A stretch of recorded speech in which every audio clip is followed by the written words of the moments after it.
तो यूपी चुनाव से पहले नेताओं के सांप्रदायिक बोल सामने आने शुरू हो गए हैं और जिस बात का डर था वही तस्वीर यूपी में दिखाई देनी शुरू हो चुकी है। जूही सिंह जी, आपके नेता हैं आजम खान साहब, उन्होंने कहा बीजेपी सत्ता में आई तो मुसलमानों का भला नहीं होगा। ये डर क्यों दिखाया जाता है जी? क्या बिना ये बात कहे आपको ये लगता है कि वोट नहीं मिलेगा जी? और दूसरी चीज इसी से जोड़ता हुआ सवाल पूछ रहा हूं मैं आपसे, समाजवादी सत्ता में आई, पार्टी सत्ता में आई तो मुसलमानों को क्या भला हो गया? वो अपनी बात कह रहे हैं अपने। राहुल जी नहीं, आपने सही सवाल पूछा। जी, बहुत भला हुआ और उनके लिए हम काम कर रहे हैं। अपनी सारी योजनाओं में प्राविधान हमने कर रखा है। सुप्रीम कोर्ट के आदेश का हम न अवहेलना करना चाहते हैं, न करते, न असत्य बोलते हैं। उन्होंने अपने समाज की बात की और बीजेपी खुद ये बात बढ़कर कह रही है। वो कहती है हम टिकट एक धर्म के लोगों को नहीं देंगे क्योंकि वो जीत नहीं सकते हैं। वो कहती है कि पश्चिमी उत्तर प्रदेश कश्मीर बन जाएगा। वो कहती है कि अगर यहाँ से कोई नहीं हमें वोट देगा तो हम उसको किसी दूसरे देश में भेज देंगे। देखिए, आप बीजेपी पे मत जाइए। मेरा सवाल आपसे यही था कि पहला तो डराने की जरूरत क्यों है, दूसरा अगर आपने काम इतना किया था उनके लिए तो फिर आपको कांग्रेस का सहयोग लेने की जरूरत क्यों पड़ गई? अगर आपने काम इतना किया था उनके लिए तो फिर कांग्रेस का सहयोग लेने की जरूरत क्यों पड़ गई? क्यों आपको लगा कि एक ही जगह कांग्रेस और हमारे कैंडिडेट खड़े होंगे तो वोट बढ़ जाएंगे? नहीं राहुल जी, इस बात का भी मैं जवाब दूंगी। हमने बिल्कुल दे दूंगी, आप सुनिए तो जी। आप सुन तो लीजिए। हमने गठबंधन इसलिए नहीं किया कि हमें किसी धर्म का वोट चाहिए था। हमने काम किया और हमारे मुख्यमंत्री का एक एक भाषण आप सुनिए, उसमें काम की ही बात आ रही। लेकिन किसी के साथ काम करने में क्या बुराई है? अगर कोई भी लाइक माइंडेड पार्टी हमारे साथ आती है तो उसको कोई कुछ भी कहे। हम गठबंधन पे आज एक मजबूती से खड़े हैं और साथ उत्तर प्रदेश का सकारात्मक विकास करेंगे। मैं ये भी नहीं कहना चाहती कि अन्य पार्टियां किसी से गठबंधन करती है। और बीजेपी के अध्यक्ष भी जब मेरठ पहुंचते हैं तो वो कह देते हैं कि सांप्रदायिक दंगे हुए 500 से ज्यादा और एक तरफा कार्रवाई हुई। देखिए, एक विचित्र परिस्थिति में बार बार कह रहा हूं, अभी भी जब बहन जूही जी को सुन रहा था, एक बड़ी विचित्र बात उन्होंने कही। जब आजम खान की बात पे आप उन्होंने पूछा तो उन्होंने क्या जवाब दिया पता है? आपने सुना नहीं होगा ध्यान से। जी। उन्होंने कहा आजम खान अपनी समाज की बात कर रहे थे तो क्या हो गया? आजम खान अपनी समाज की बात कर सकते हैं मगर योगी आदित्यनाथ अपनी समाज की बात कर ले तो वो महापाप है और वो सेक्युलरिज्म के खिलाफ अटैक है। तो ये जो विचित्र परिस्थिति है जिसमें एक वर्ल्ड कप का दौड़ चल रहा है कि ये सेक्युलरिज्म की दौड़ में किसको वर्ल्ड कप मिलेगा।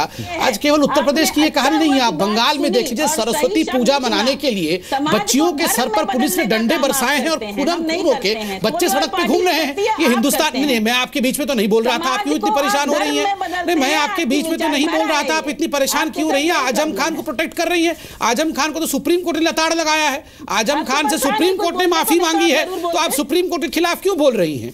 और देखिए, अगर 500 दंगे हुए तो क्या हम लोग बोले नहीं दंगे नहीं होंगे? और जहां तक मैडम, मैं आपके बीच में नहीं बोल रहा था, सुन लीजिए। अगर किसी से जहां तक आगाह करने की बात है, मैं आपको एक बात याद दिला।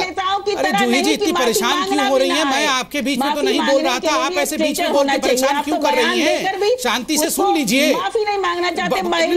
आपको याद दिलाऊं, आप समाजवादी पार्टी वह सरकार थी जो चाहती थी कि आतंकवादियों को भी जेल से छोड़ दिया जाए। ये तो इलाहाबाद हाईकोर्ट का भला हो जिन्होंने इस प्रावधान पर रोक लगा दिया। आपको पता है राहुल जी, जब इनकी सरकार बनी थी इन्होंने एक कानून बनाया था कि जो बंद है आतंकवादी जेल में उनको छोड़ दिया जाए। इलाहाबाद हाईकोर्ट ने स्टे लगा दिया। आतंकवादियों को छोड़ने की बात कर रहे थे। आज का सवाल लेकिन सबसे ज्यादा महत्वपूर्ण हो जाता है। और मैं फिर एक बार एमएच खान साहब के पास चला जाता हूँ। एमएच खान साहब कह रहे थे कि बहुत सारी चीजों को लेकर के शायद मेरा सवाल कुछ अलग है या कुछ गलत है। इलाहाबाद हाईकोर्ट ने स्टे क्यों दे दिया? चलिए खान साहब ने उस पर रोक इसलिए लगाई क्योंकि आप लोग आतंकवादियों को छोड़ने की कवायद कर रहे थे। और मैं ये भी याद दिलाऊं कि 2014 से पहले राहुल गांधी ने आगाह किया था कि अगर बीजेपी सत्ता में आएगी तो 22,000 मुसलमान मारे जाएंगे। मुझे समझ में नहीं आया कि वो 22,000 मुसलमान मारे जाएंगे, ये आंकड़ा कहां से आया? कोर्ट ने फटकार लगाया था। देखिए, वो पिछली बात को छोड़ करके अभी की बात पर बात कर रहे हैं कि आखिर क्यों ऐसे हालात बन रहे हैं, क्यों एक तबके को डराने की कोशिश की जा रही है, क्यों सांप्रदायिक शब्द का इस्तेमाल हो रहा है, क्यों सिर्फ और सिर्फ नेताओं के पास एक ही हथियार बच रहा है पश्चिमी उत्तर प्रदेश में? अहमद खान साहब, आपने मुझसे कहा था कि मायावती ने जो बात कही है वो इस तरीके की कही नहीं है जो मैं कह रहा हूं। अब मैं आपसे एक सवाल सीधे सीधे पूछ रहा हूं पहले सवाल का तो आपने मेरा जवाब दिया नहीं, जो मैंने आपसे पूछा कि जब बीएसपी का शासनकाल रहा था उस वक्त कितने दंगे हुए, कितने लोगों की उस समय मौत हुई, कितने लोग घायल हुए, इस पर तो आप चुप। अब मैं आपसे दूसरा सवाल पूछ रहा हूँ। पश्चिमी उत्तर प्रदेश में इस बार जितनी सीट्स पर चुनाव हो रहा है 73 पर, उसमें 90% से ज्यादा सीट्स पर आपने मुस्लिम कैंडिडेट्स खड़े किए, क्यों? जी क्यों? नहीं, जहां हमको लगता है कि मुस्लिम कैंडिडेट जीत सकता है वहां हमने मुस्लिम कैंडिडेट खड़ा किया है। जहां लगता है कि ब्राह्मण जीत सकता है वहां ब्राह्मण खड़ा किया है। दूसरी बात ये कि राहुल जी, मैं बता दूं आपको, इसी मसले पे जो आपने अभी कहा था कि बहन जी कहती हैं कि 97 मुसलमानों को वोट दिया, इस पर एक व्यक्ति जो वकील भी है सुप्रीम कोर्ट चले गए थे और सुप्रीम कोर्ट ने उसको खारिज कर दिया कि ये बातें नहीं होती है पॉलिटिकल पार्टी में, किसको कितना किसको टिकट देना है वो उसका विवेक निर्भर करता है। मुस्लिम खड़ा करेंगे जहां ब्राह्मण, सुप्रीम कोर्ट ने खारिज कर दिया, सुप्रीम कोर्ट ने खारिज किया। इसके अलावा इससे आगे बढ़ने की ना तो सोच है और ना। अच्छा ये बताइए, आप आगे बढ़ेंगे तो डर है कि कहीं ऐसा हो कि चुनाव हाथ से ना निकल जाए। मेरे सवाल यहाँ यही खड़ा हो रहा है मुझे कि अगर आप इसी डर के साथ आगे बढ़ेंगे 10 सेकंड भी नहीं देते हैं राहुल जी, आप जो दावा करते हैं या बोलने के लिए 10 सेकंड भी नहीं देते हैं और मेरे बात को घुमा देते हैं, तो ये कैसे चलेगा?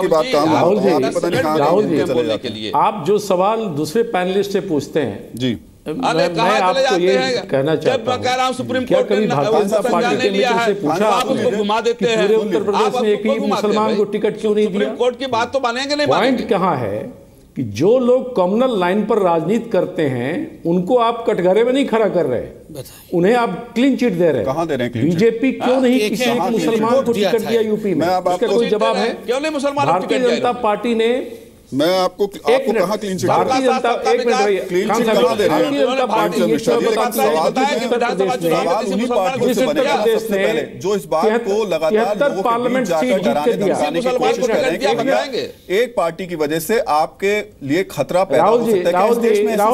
राहुल जी, क्या इस देश में ऐसी स्थिति हो सकती है? मैं बोलूं क्या बंद करूं? मैं बोलूं? बोलिए। नहीं, ये स्थिति बीजेपी पैदा कर रही है। बीजेपी को यह बताना होगा कि जिस स्टेट ने 73 पार्लियामेंट सीट जीत कर दिया, 2.5 साल में आपने उस स्टेट के लिए क्या किया? यह सवाल उत्तर प्रदेश को बताओ। उत्तर प्रदेश के जनता को यह बताओ कि भारतीय जनता पार्टी के नेता कौन है यूपी के लिए, कौन चेहरा है, कौन सीएम बनेगा। ये कोई इनके पास एजेंडा नहीं है। चूंकि इनके पास कोई एजेंडा नहीं है तो ये ले दे के घोषणा पत्र में एक बार राम मंदिर का जिक्र कर शीला दीक्षित थी जिनको घर में बैठाया है, और शीला दीक्षित जी अब रोज कहती है जान बचाए लाखों पाए। ऐसी परिस्थिति तो हमने दुनिया में कहीं नहीं देखा था कि शीला दीक्षित जी को सीएम कैंडिडेट बनाया था, उस रोज बोलती थी मुझे घर भेज दो, मुझे घर भेज दो, घर भेज दिया। इतनी खुश है कि आप इमेजिन नहीं कर सकते। आपने कभी राम मंदिर को लेकर कभी सम्मान प्रकट नहीं किया है। आपने राजनीति की है, हिंदुओं के नाम पर राजनीति करने का काम किया और हिंदुओं के खिलाफ काम किया। एंटनी रिपोर्ट पढ़ा है कि नहीं राहुल गांधी ने? ये बता दीजिए। राम मंदिर निर्माण एंटनी रिपोर्ट पढ़ने के बाद ही शिव जी के हाथ में कांग्रेस का हाथ, गुरु नानक के हाथ में कांग्रेस का हाथ, और मुझे पता नहीं हजरत जी के हाथ कैसे देखे इन्होंने, उसमें भी कांग्रेस का हाथ दिख रहा था। वो हाथ विकास की बात क्यों नहीं करता? प्रेमचंद मिश्रा जी, मैं जो आपसे पूछना चाह रहा हूँ वो सिर्फ ये पूछना चाह रहा हूँ कि आखिर ऐसा क्यों होता है कि एक तरफ आप युवा और विकास की बात करते हैं, दूसरी तरफ आप मुस्लिमों को डराने की बात शुरू कर देते हैं और कहते हैं कि अगर ऐसा होगा तो फिर आपके साथ ऐसा हो जाएगा। और मैं फिर अब आपसे बड़ा सीधा सवाल एक ये भी पूछ ले रहा हूं कि अगर आप ही डरा रहे हैं, आपके नेता डरा रहे हैं, 10 साल आपकी केंद्र में सरकार रही, आपने उनके लिए क्या किया? आपने ऐसा माहौल खड़ा किया कि उनको कभी डर की स्थिति पैदा ना हो?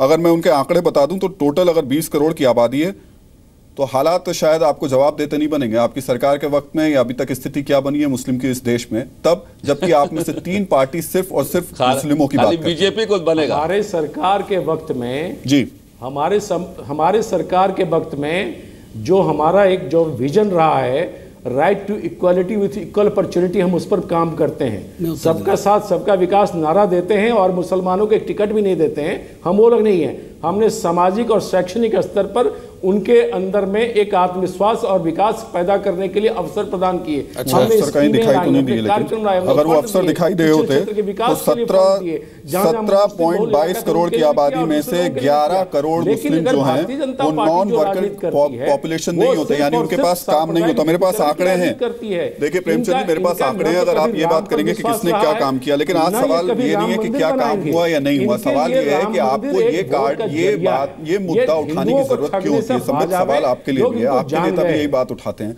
और खासतौर से जब यहाँ बात आती है, चाहे योगी आदित्यनाथ हो या फिर राणा हो, ऐसे बयान देते हैं जिससे कि वो कहते हैं ना कि कोशिश है कि कहीं ना कहीं कोई तिल्ली छोड़ दें, कुछ चिंगारी सुलगा दें, और उसके बाद में हालात पता है सबको पश्चिमी उत्तर प्रदेश के। देखिए, पहले थे जो हमारे प्रेम जी बता रहे थे, उसका उत्तर दे दूं संक्षेप में। खुद प्रेम जी भी और हमारे खुद प्रेम जी भी और खान साहब दोनों ने कहा कि मुस्लिम समाज जो है वो दबा कुचला है। देखिए, 60 वर्ष इन लोगों ने यहाँ पर राज किया देश के ऊपर, और खुद ही बता रहे हैं कि मुस्लिम समाज दबा कुचला है। यही दिखाता है कि इन्होंने कुछ नहीं किया। दूसरी बात है, ये हमसे सवाल पूछ रहे हैं कि मुसलमानों को कितना टिकट दिया। अब जब आपने खान साहब से पूछा कि आपने टिकट कैसे वितरण किया, इन्होंने कहा जिस सीट से मुसलमान जीत सकता था हमने मुसलमान को दिया, जिस सीट से अनुसूचित जाति जीत सकता था उसको दिया, जहां से यादव जीत सकता था यादव को दिया। हम भी तो यही कह रहे हैं कि जहां जीत जो सकता है उसको दिया। हम धर्म नहीं बता रहे हैं, हम बोल रहे हैं जहां जो कैंडिडेट जीत सकता है हमने उसको दिया, मगर हम कैंडिडेट के धर्म या कैंडिडेट के जाति के ऊपर डिस्कशन नहीं करेंगे। आप उसी को हिंदू या मुसलमान बताते हैं। तीसरी बात है कि जहां आप नाम नहीं बताया, आपने नाम नहीं बताया किसी का। देखिए आप कैसे मेरे पे चढ़ गए। देखिए मैंने सच क्या बोल दिया, सब कैसे हो गए। देखिए वैसे लिखा, आपने नहीं लिखा, कहां लिखा, नाम के आगे नहीं लिखा। ना हम ये सब नहीं करते, हम नाम लिखते हैं, खाली नाम। हो गया क्या लिखा आप रामवीर क्या फिर शुरू हो गया। अब मैं उत्तर दूं। सबके बीच में वो आम आदमी जो उम्मीद लगा कर बैठा है कि शायद उत्तर प्रदेश में नई सरकार बनेगी, उसको विकास के लिए चीजें मिलेंगी, विकास होगा, वो सब खत्म हो जाता है। देखिए, बहस का मुद्दा, खान साहब आप जो बात कर रहे थे, मैंने आपसे जो सवाल पूछा आप उससे तो इधर उधर चले ही गए। सवाल मैंने आपसे बड़ा सीधा पूछा था कि अगर आप मुस्लिमों के प्रगति की बात करते हैं। बिल्कुल चले गए, बिल्कुल सही जवाब दिया आपको। आप जो है गलत सवाल कर रहे थे। आप सवाल आप सुनना नहीं चाहते हैं, सवाल नहीं सुनना चाहते आप। मैं आपसे माफी चाहता हूं। अच्छा, अब आप जवाब दे दीजिए। माफी चाहता हूं कि आप बात को समझने की कोशिश नहीं कर रहे। अब आप जवाब दे दीजिए। मैं आपसे फिर वही बात पूछ रहा हूं। मैं आपसे फिर वही बात पूछ रहा हूं। वक्त खत्म हो चुका है, लेकिन फिर एक बार पूछ रहा हूं। अगर बहन मायावती आपकी कहती हैं खड़े होकर के कि हमको वोट दीजिए वरना बीजेपी आ जाएगी तो आपके लिए दिक्कत हो जाएगी, वो कैसे कह सकती हैं? 2007 में जो स्थिति थी यूपी में, जो सांप्रदायिक दंगे हुए, देखिए उसको रहने के बावजूद आप अगर ये बात कहती हैं। जी मैं कह रहा हूं, आप दंगे, आप जो आंकड़े दिखा रहे हैं वो सब दंगे आपने देखा होगा। कानून व्यवस्था के मामले में बहन जी का नंबर 1 मामला था। एक दंगे हुए तो नहीं हुए, बताइए। ये सब कानूनी कार्रवाई है, और लॉ एंड ऑर्डर उनका नंबर 1 पर था। खान साहब, दंगे हुए तो नहीं हुए थे? जमाने में ही 714 घटनाएं हुई थी। अब सुन लीजिए राहुल जी, सुन लीजिए घटनाएं जो हुई, 616 घटनाएं हुई थी। मैं फिर बोल दे रहा हूं आपको। देखिए, हर साल घटना हुई थी 2007 से लेकर 2011 तक। सांप्रदायिक बताइए ना, सांप्रदायिक हुई है क्या? सांप्रदायिक हुई है क्या? सांप्रदायिक बताइए, सांप्रदायिक हुई है क्या? आपराधिक घटनाएं नहीं बता रहा। मारपीट तो ऐसे मामूली घटनाएं मामूली घटना क्या बोल रहे हैं? बलात्कार को, हत्या को मामूली घटना बता रहे हैं? नहीं, खान साहब किसको मामूली घटना बता रहे हैं? आप बताइए, आप सिर्फ इतना बता दीजिए किसको अभी आपने मामूली घटना बताई। संबित पात्रा, मैं मान रहा हूँ, मैं बिल्कुल कह रहा हूँ कि बीजेपी के वक्त में उत्तर प्रदेश में सांप्रदायिक दंगे हुए थे, मैं बिल्कुल कह रहा हूँ। लेकिन क्या आप इस बात को प्रेमचंद मिश्र स्वीकार करेंगे कि आप ऐसी पार्टी के साथ गठबंधन लेकर चल रहे हैं जिसके कार्यकाल में 714 सांप्रदायिक दंगे हुए, जिसके कार्यकाल में कानून व्यवस्था को लेकर सवाल उठे? आप ऐसी पार्टी के साथ इस वक्त चुनाव लड़ रहे हैं, क्या आप इस बात को स्वीकार करते हैं लोगों के सामने? हम एक ऐसी पार्टी के साथ खड़े हैं जिसने डेवलपमेंट का काम किया है। डेवलपमेंट बताइए, कमाल है। 15 दिन पहले बोल रहे थे 27 साल यूपी बेहाल, अब बोल रहे हैं डेवलपमेंट का काम किया है। 15 दिन पहले राहुल गांधी बोल रहे थे यूपी को समाप्त कर दिया, 500 से अधिक दंगे कर दिए, कानून की व्यवस्था चरमरा गई, अब ये बोल रहे हैं डेवलपमेंट। कमाल है। उत्तर प्रदेश की जनता देख रही होगी तो बताइए, कमाल है ये कांग्रेस के लोग।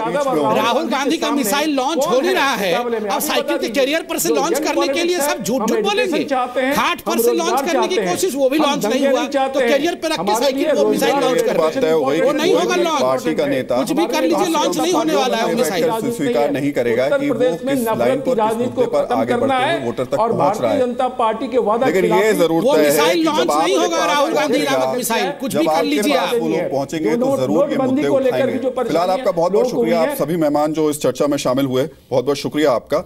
लेकिन अब आपके सोचने की बारी है। जो नेता आपके पास आ रहे हैं, सांप्रदायिकता की बात कर रहे हैं, आपको डरा रहे हैं, धमका रहे हैं या फिर बांटने की कोशिश कर रहे हैं, क्या ऐसे लोग आपके लिए या आपके विकास के लिए सोच सकते हैं, या आपको खुद ही सोचना होगा, तय करना होगा। ताल ठोकते में इतना ही।